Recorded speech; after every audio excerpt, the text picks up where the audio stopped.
in here is actually tell you a bit about psychometry, which is another method that we use when doing ghost hunts or any other paranormal work, as well as connecting straight in with spirit and the residual energies out there. I do feel very much so drawn to these objects, these two guns I've got. You can obviously see there's all the information in front of the guns. I don't want to be looking at that. That's not my aim when I come on these events that I do.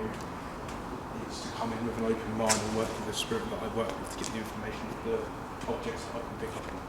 So what you would do, when you're doing psychometry, you would actually touch the object, okay?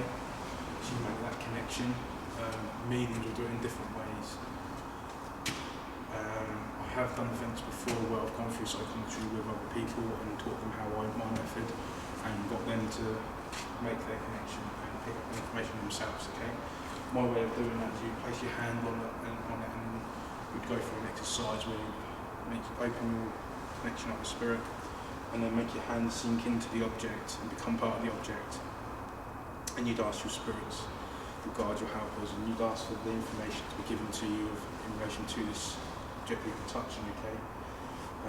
So that's what I've done really today. That's what I really want to do, scratch up on, okay? I'm just on the surface touching it, so I don't want to go into too much detail.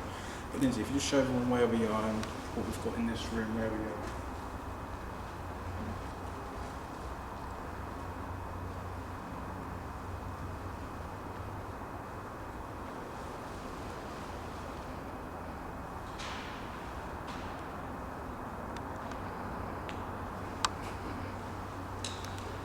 Actually being stood in this room and keep moving towards me.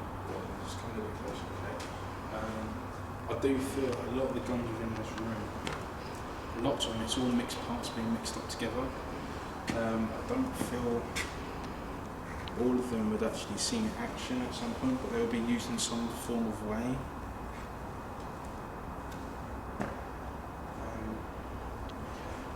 What amazes me is when you get the visualization of seeing these objects actually in places and them actually being at work and seeing how powerful they actually are, these guns. You know, you see the dust kicking back. If you just look at this picture here and you'd see that the smoke from the actual firing up the fire.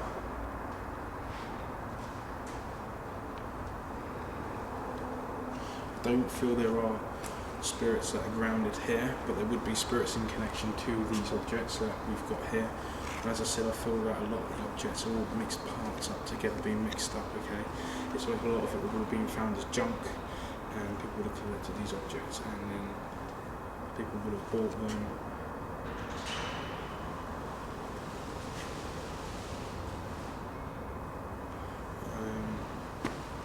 I feel a lot of effort and time and people that really do care about these people that are passed over from wartime.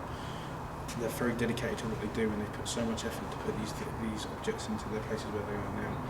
And it's a shame because I know that this fort will actually allow paranormal groups to come in and do investigations and stuff.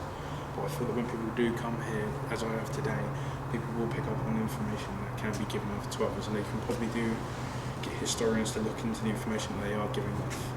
I haven't scratched the surface of digging deep on what I could really pick up on here today. It's just giving you a scratch to the surface of how I work as a medium on, if I was ever to do ghost hunts, or even when I go anywhere in general.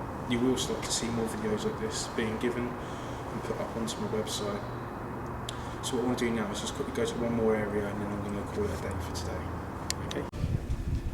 Okay, right, I thought we'd just make a quick stop because it's something I was quickly picking up on. As you can see, Victorian toilet, okay. A bit of a place to stop and have a quick wander around, but I do feel the reason why I need to stop here is because when people hear the reception towards using these toilets, okay? As odd as it will sound, you can sometimes get these things and happen in the most mysterious places, but that's a very good place I feel drawn to. At least it's not the whole touching thing. I don't feel there's any touching or prodding whilst using these toilets. Thank God for that. We've got to liven this up a bit. Come on, we've got to have a laugh, eh? Anyway, yeah, what I do is I feel drawn that when people use these toilets and we hear things, okay, that's more the case, we're hearing things. Okay, it says the bathroom, you know, pipes, and you can hear these squeaking noises and the doors and stuff. But things will actually happen, the doors would get rattled. But then we hear voices rather than silly little noises. It'll be clear as day. Okay, that's what I'm going to wrap up on that little bit there. Thank you.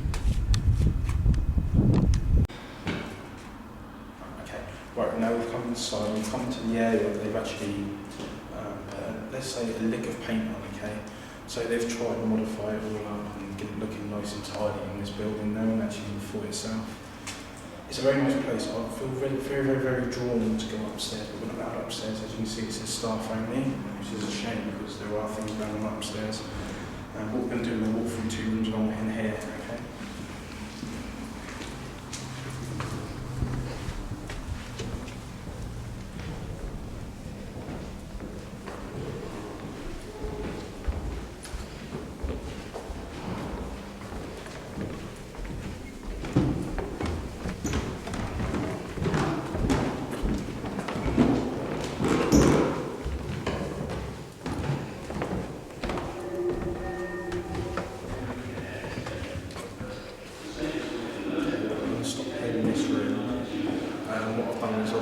Lindsay, she's already said she's going to do it for me.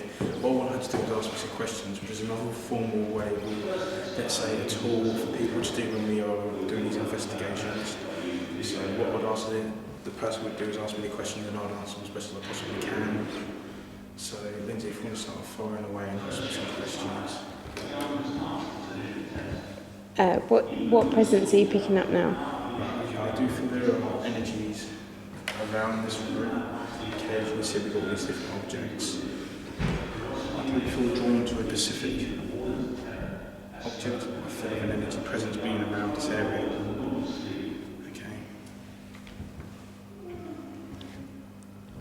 Are they male or female? I feel a very strong connection of it being male, and I feel objects would also be moved around. Obviously not these big headlines, because I find it very hard for a spirit to actually lift and understand amazing powers. You can see like these objects inside these glass cabinets. I feel 1 or 2 might be moved or slightly nudged around. People have to make their way into it and move it back into place.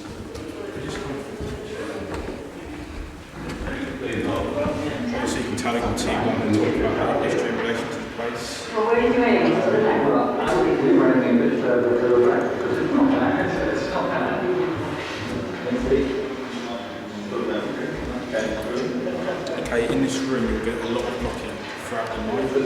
So if there was cameras, the place in this room, they will see things. As I said, you'll see things being moved in other rooms. In this room, you'll hear things knocking. Okay, the things that pick up, keep getting named Charlie and show The shot over there, to the left side. It came up and then as it hit here, I think it. Okay, he walked around, he stamped his feet. He stamped his feet. He stamped his feet. He stamped his feet. Do people see him? People will see him. Show the true power. It will propel an iron ball at supersonic speeds to well over a mile. Features now within his No face. ship and no sailor was safe from a weapon like this. He definitely died of a stroke. That's how he passed over to spirit. His face, his right side of his face is drawn, okay?